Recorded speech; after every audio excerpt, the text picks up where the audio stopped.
నమస్తే, welcome to Leo news. Liquor scam బయటపడి ఇన్నాళ్ళైనా కూడా ఇప్పటికీ దీంట్లో కొత్త పేర్లు వినిపిస్తూ ఉన్నాయి. ఈరోజు అదే కేసులో ఒక కీలక పరిణామం చోటు చేసుకుంది. మాజీ ఐఏఎస్ అధికారి అయినటువంటి రజిత్ భార్గవ్ పేరు లిక్కర్ కేసులో వినిపిస్తున్న నేపథ్యంలో మరి సిట్ అధికారులు ఆయనకు నోటీసులు ఇచ్చారు అంటున్నారు.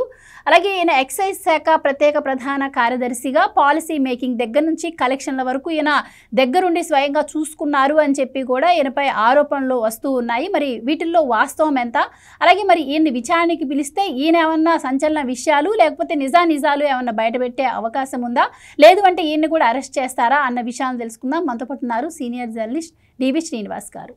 నమస్కారం సార్. నమస్తే సార్, ఈ లిక్కర్ కేసులో ఇప్పటికే 11 మంది దాకా అరెస్ట్ అయ్యారు. దీంట్లో ఒక ఐఏఎస్ కూడా ఉండటం జరిగింది. కానీ వైసీపీ ఏమో కావాలని చెప్పి రెడ్ బుక్ రాజ్యాంగంలో భాగంగా ఐఏఎస్లు, ఐపీఎస్లు, పోలీస్ అధికారులని కూడా చూడకుండా మా హయాంలో పనిచేసిన వాళ్ళని టార్గెట్ చేస్తూ అరెస్టులు చేస్తున్నారు అంటున్నారు. సో వాళ్ళ ప్రచారం ఇలా ఉండగానే దీంట్లో మళ్ళీ మాజీ ఐఏఎస్ పేరు ఇప్పుడు కొత్తగా వినిపిస్తోంది. సో ఈయన పాత్ర కూడా చాలా కీలకం అని చెప్పి సిట్ అధికారులు వెల్లడించిన వివరాల ప్రకారం తెలుస్తుంది. మరి ఈయన పాత్ర ఏ విధంగా ఉండే అవకాశం ఉంటుందంటారు? అండ్ ఇంత కీలక పాత్ర అయ్యుండి కూడా ఈయన పేరు ఇప్పటి వరకు బయటికి రాకపోవడాన్ని ఎలా చూడొచ్చు? సో మరి ఈయన బయట పెట్టే విషయాలు ఏ విధంగా ఉండబోతున్నాయంటారు? జగన్మోహన్ రెడ్డి నిన్న బంగారుపాళ్యంలో బాగా ఇరిటేట్ అయ్యాడు.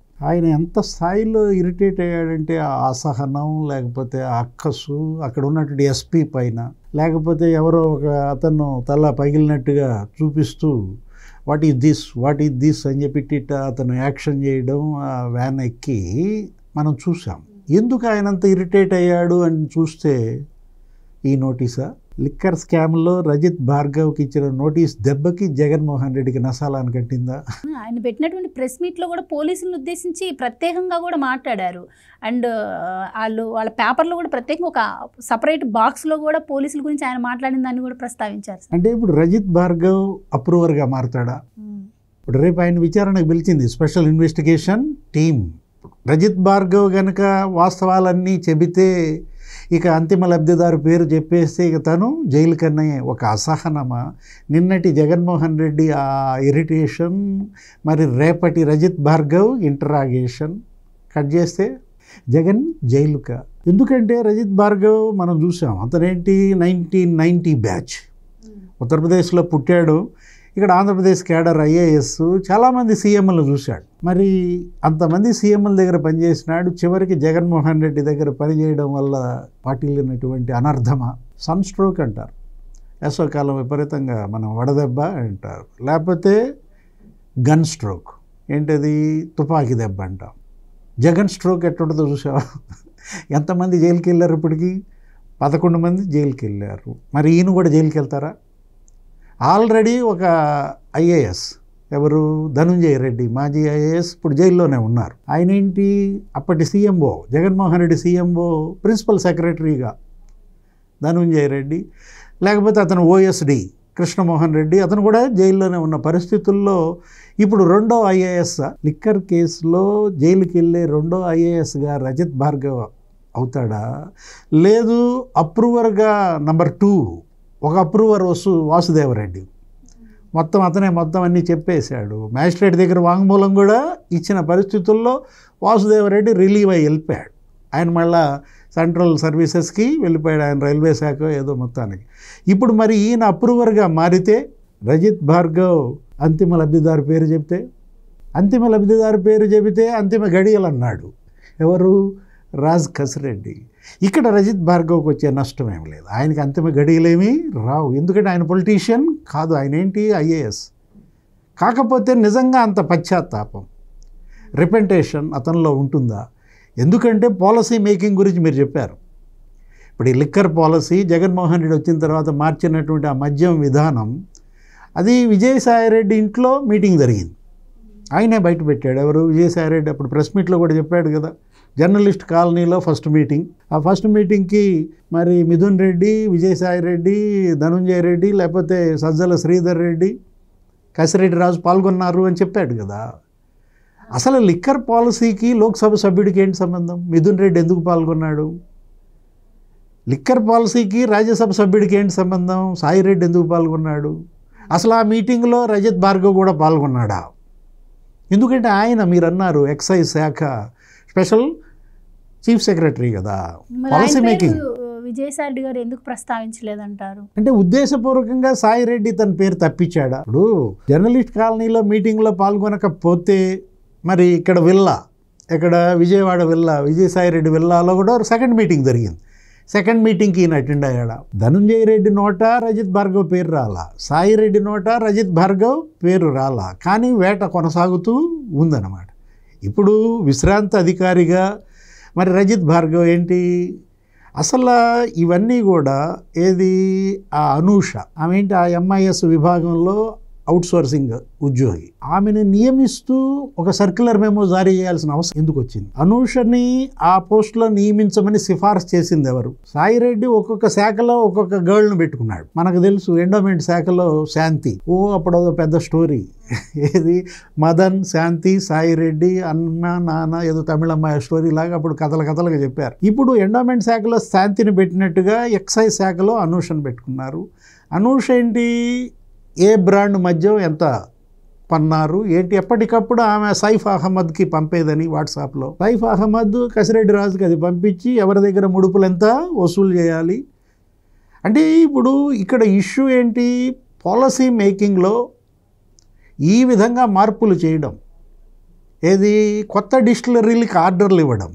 జనరల్గా కొత్త బ్రాండ్ కనుక వస్తే అదేంటి 10,000 కేసులుగా ఇవ్వాలి ఆర్డర్. ఇప్పుడు ప్రారంభించారనుకో ఒక డిస్టిలరీ, ఒక బ్రాండ్ ఇంట్రడ్యూస్ చేశారనుకో, ప్రభుత్వం కొనుగోళ్లు కనుక జరిగితే వాళ్ళకి ఎంత ఇవ్వాలి ఆర్డరు? 10,000 కేసులే ఇవ్వాలి. అట్లాంటిది మరి అదాన్ డిస్టిలరీ ఎన్ని కేసులు ఇచ్చారు? 180,000 కేసులు ఇచ్చారు. ఎవరు ఇమ్మన్నారు? అదాన్ డిస్టిలరీకి అంత ఆర్డర్ ఇవ్వమని జగన్మోహన్ రెడ్డి చెప్పాడా? ఆ విషయాన్ని వాళ్ళ రజిత్ భార్గవ్ అప్రూవర్గా మారి మరి కుండ బద్దలు కొడతాడా? ఇప్పుడు సాయి రెడ్డి కుండ బద్దలు కొట్టాడు, కానీ ఏమని చెప్పాడు? కర్త కర్మ క్రియ కసిరెడ్డి రాజు అన్నాడు. అంటే జగన్మోహన్ రెడ్డిని నేరుగా అతను మరి పేల్చలేదు. ఇప్పుడు జగన్మోహన్ రెడ్డి పేరు నేరుగా ఇతను చెప్తాడా? రజిత్ భార్గవ్ ఒకవేళ పూర్తి వివరాలు చెప్పకపోయినా, దర్యాప్తుకు సహకరించకపోయినా అరెస్ట్ తప్పదు. ఎందుకంటే సంతకాలు పెట్టిందని ఆయన, ఏది మొత్తం అసలు ఎక్కడెక్కడ ఏ విధంగా వాళ్ళు కొనుగోలు చేశారు, ఈ మనీ రూటింగ్ అంతా జరిగింది కదా. 5 అంచెల్లో మనీ రూటింగ్ జరిగింది. బంగారం కొన్నారు ఒక మ్యాన్షన్ బ్రాండ్ హౌస్ దాని దగ్గరే, మ్యాన్షన్ హౌస్ అంటే 196 కోట్లు మరి ఒక అదే ఇస్తే మ్యాన్షన్ హౌస్ బ్రాండు.